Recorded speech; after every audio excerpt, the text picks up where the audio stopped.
What is up, Pookies? Welcome back to another Hood Classic. Today we are discussing one of the best rage games ever made, and it was made for children. Mordecai and Rigby in 8-Bit Land is a game that has triggered me to no end. No. What? You did not hit me. You're a fucking fraud. You're a fucking fraud. All of you frauds. Fucking fraud. You saying gaming. No! They fucking gangbanged me! No! No! No, I'm dead. I'm dead. I'm dead. I'm dead because there's no fucking word. Oh, I'm dead. Awesome sauce.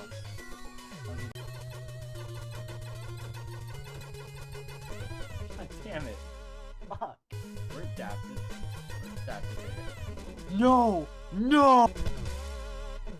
I'm getting chased around by 5 fucking big bareback men. No, no, no, no, no, no, no! Bro. No, I don't believe this. Bro! You did not just tap me through the fucking wall. I know your ass did not just tap me through the fucking wall. You think Cuphead is a hard game? Wait until you play a top-down shooter where you can't even get a headshot, or a platformer where you can't even jump on the enemies without consistently dying, or a space shooter where there's no space to move at all. And through all of this, you're meant to collect VHSs so you can look at the most non-concept art I have ever seen for a video game. This shit looks like they scribbled in MS Paint for an hour so you would have a reason to collect the VHSs. And the worst part? This game is a fucking copy of Wizard of Oz on SNES, from the character switching to the same fucking glitches. You're telling me you're willing to copy a game bar for bar, but you couldn't even get rid of the glitches or even improve on the game in any meaningful way forward? But before we get into all of that, I would like to say thank you. Thank you all for last video. I now have 6 whole subscribers, which is more people than I know in real life. And also, to stay until the end to see the awesome outro my friend made me. It is so cool, you have no idea. But for now, let's look into the development hell of this game because holy shit, it is a dumpster fire. We know that the earliest conception of this game is April 8th, 2013 because of a tweet by the man himself, JG Quintel, discussing the game and how it's for sure happening. The development team, WayForward, had 2 projects in the making during this period. 8-Bit Land and Adventure Time Explored a Dungeon because I don't know. Now we know that the box art was finalized on June 26, 2013 and the game came out October 29th, 2013, giving the game roughly 4 months to develop. The funniest thing about this is that they didn't have to do all that. The game was originally slated for December release. It came out 2 months early, clearly rushed, and for what reason? Well, my best guess is to capitalize on Season 5, since the season came out a month before the game was released. Clearly, this game was rushed, no doubt, and boy can you tell. Reception was poor to say it lightly. Most critics couldn't even beat All of World 2, much less the entire game, and when they did beat this piece of shit, they came to the revelation that the VHSs they were collecting were completely worthless, with mostly mediocre rewards for collecting them at best. I don't want to spoil my opinions on this game, but most of these old articles on the subject are very good reads. And yes, before you ask, I did wait until my review was complete until I read them. I am not a thief of ideas, unlike some despicable people. I truly believe this game was built for the sole purpose of making parents buy their 7-year-olds more 3DS consoles. Because they snapped them in half in anger after raging for several hours on a single level. I can attest to this because I accidentally smacked my mic while trying to slam my desk solely because after 2 hours of playing one level, I was killed when I was about to complete it and had to go all the way back to what felt like the beginning. This game did things to me no other punishment in my life has ever done to me. I would rather fistfight a horde of Bluey fans for the last Bluey plushie than ever play 2-1 again. But I'm getting ahead of myself. Let's start with the story, or lack thereof. From my understanding, the story revolves solely around Mordecai and Rigby, as they get trapped in a console that was sent to them by knockoff Garrett Bobby Ferguson. Before we move on from that guy, can we talk about how he tried to sue Quintel and lost so horribly because the judge ruled he didn't look like a giant floating head from outer space? The amount of aura he lost is impeccable. I'm not gonna lie. The story is boring, there's no voice acting, the slideshow presentation makes me want to 360 no-scope myself in the eye with one of those mosquito defeatos. We don't even get any humor from the game, not even in between worlds where it feels very necessary. You're telling me these guys just defeated a 5-headed ostrich or a knockoff Electro and they have nothing to say about that? Nothing comical at all? World 1 is probably the best and most developed worlds in the game. Does the game have a couple of glitches? Of course. Were some of them the bane of my existence when making this video? Yes, 100%. Now, there's two major glitches in this world that, if you're not knowledgeable on the game, can ruin your progression. The first one being the fact you cannot double jump off of enemy characters or you will fall through the world. Doesn't matter if you're 50 feet above land, you will just go through it like it never existed to begin with. The second one isn't necessarily a glitch, but it certainly wasn't intended, and it's the preciseness you need when jumping on the enemies. Even if you land on them, you still have a chance of dying because the hurt box is too big, so you gotta be pretty precise with where you decide to jump. Sometimes you jump perfectly on them and they still kill you. It's very strange.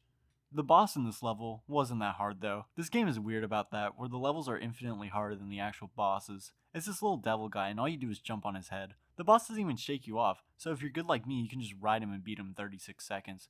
Shit, they almost do that in the IGN trailer before deciding to jump off on their own free will. World 2 is possibly the worst thing a human has ever invented. In this world, Mordecai can't transform into a fighter jet. So essentially, Rigby is cucked from this world. To see who gets toy player one. Fine! Time up. You rarely use them, if at all. This world actually doesn't have that many glitches from my knowledge. But I did manage to find one, called the Moonwalk, where you can essentially moonwalk while shooting the power-up. You can do this as the plane or the character. I could not get it with any other game type though. You do it by holding the way you want to shoot and quarter circling backwards while consistently clicking the shoot button. It's hard, but I got it consistent on stream. Which, by the way, subscribe if you want to see me live stream other weird stuff like this, or my full speedrun of Mordecai and Rigby in 8-bit land, which I'm willing to do if this video gets 50,000 whole likes. Ooh, big goal, I know, but trust me, this speedrun is still the hardest speedrun that has never actually been attempted. No one has speedrun this whole game yet. That's the level of difficulty this game holds with its own community. But yeah, once again, the game is bland. The levels are ass. What's the best thing about space shooters? There's space to shoot. What the devs decided to do is lock you in essentially a maze, and then they expect you to pilot this thing with these buttery ass controls while putting thousands of little balls that's sole goal is to stop you from piloting the ship, because if you hit one of these camouflage bastards to death, you're dead. The boss was a fun boss. You fight this mega evolution of Dodrio, but now he has all of North Korea's artillery. You shoot at his stomach and pray after killing the stomach you don't get the hurt box glitch, because now you get to land precisely on his 5 heads without dying. For me, this was easy, but for some, this seemed to kill them mentally, and I understand completely. This world is cruel, and World 3 wasn't any better. Now, World 3 is Rigby's world. Essentially, the core mechanic is top-down shooters. Now this one also sucks. The major glitch is airwalking, which is where Rigby just says fuck it and walks on nothing but air. It's actually pretty cool, and there isn't really a definitive explanation for why it happens.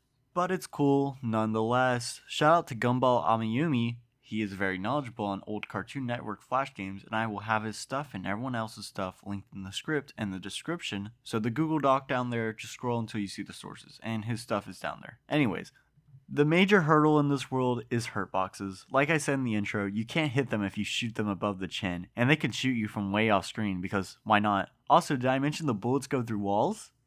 The biggest problem I had was the fact they made it to where you can just fall off of the fucking top-down sections. So I would get backed into a corner and fall off because there's no room to move around in the top-down shooter either.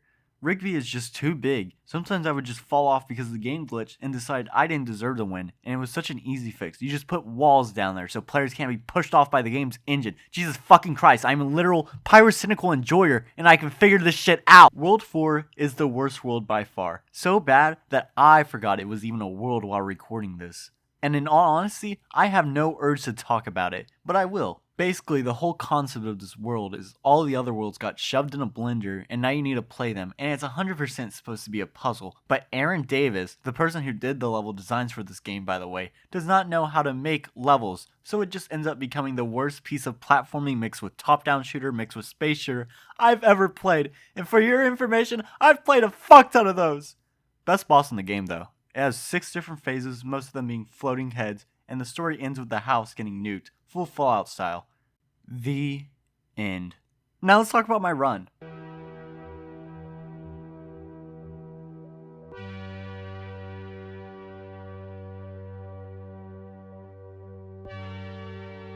To preference this game is run on the in-game timer, so you don't even need live split to run it. World 1-1, you would think, okay, this is the easiest run, it's literally the first level. No, you idiot, this is the hardest level in the game. Wanna know why? Well, to say it simply, this level has been perfected. This level is not going any lower than 34 seconds now, and you're probably asking, well, what's your time on this level? And I say, firstly, mind your fucking business, and secondly, it's 35 seconds. I ran this level for 3 hours, and I consistently pulled 35 seconds. So my theory on this level is the timer is affected by the hardware you're running on. The higher the power, the faster the in-game timer. Which is why my runs could not get down to 34 seconds. 1-2 is my favorite run in the game. A lot can go wrong, but man, when you get it right, it feels so good. Once again, Snails will cuck you, the 2 little Rigby sections will cuck you. Honestly, not a lot to talk about. It's not been perfected, and it's kinda just there. 1-3 is also a fun run. You can do this jump into a Rigby swap, and it's actually pretty cool. This level is all about character swapping and doing it fast. That's really all I have to say about it. Also not perfected. 1-4 is a run you will not forget. One section in particular is really good at that, and that is bird jump. What is bird jump? Well, bird jump is a Rigby jump that makes or breaks the run. You essentially go low with Mordecai, jump switch to Rigby, immediately jump again and pray the bird doesn't tap you or that you overextend and hit the cuck wall. Then the run is kinda over from there and you just go fast. 1-B or 1 boss is also a perfected run. Womp womp. I kinda discussed this earlier. You ride the boss and win, and that's it, that's the whole run.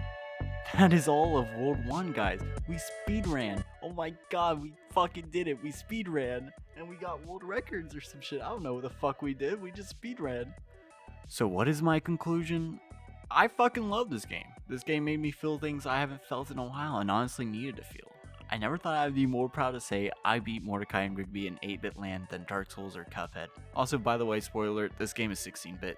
Couldn't do a single thing right, could you, way forward? No, but seriously, to give this game praise for something, the music is very fitting, and no one can deny the sprite work is expressive. Don't get me wrong, I don't know why they're jumping on the heads of MS-13 members and Snails, but hey, we all have our kinks. But to truly, and I mean truly, get the feeling of rage from this game, just try to 100% it. I've been your master Pookie Mayray, and this was the best rage game you've never played. Thank you so much for watching, and if you liked it, I think you would love my Yami video. Anyways, I will see you later. I'll see you whenever. I don't know whenever next time is. This could be the last time we meet. Goodbye, Pookie. Fuck you.